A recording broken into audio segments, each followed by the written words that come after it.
আপনি কি জানেন হাঁসকে কতদিন বয়সে কী রোগের ভ্যাকসিন দেওয়া হয়? আজকের এই ভিডিওতে আমি বলার চেষ্টা করব ইনশাআল্লাহ। চলুন জেনে নেওয়া যাক। হাঁসের যখন 25 দিন বয়স হয় তখন ডাক প্লেগ রোগের প্রথম ভ্যাকসিন দেওয়া হয়। 40 দিন বয়সে আবারও ডাক প্লেগ রোগের বুস্টার ডোজ দেওয়া হয়।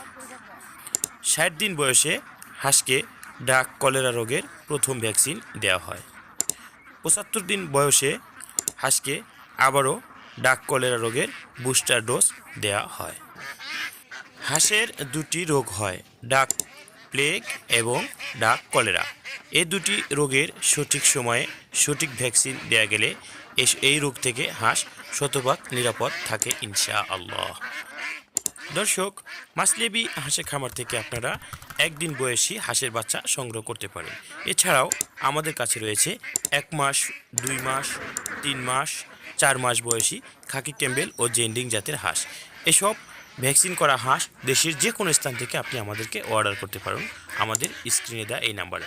দেখতে পাচ্ছেন আমাদের নিজস্ব পরিবহনের মাধ্যমে আমরা সারা বাংলাদেশে হাঁস পৌঁছে দিয়ে থাকি। দর্শক, ভালো থাকুন, সুস্থ থাকুন। আসসালামু আলাইকুম ওয়া রাহমাতুল্লাহ।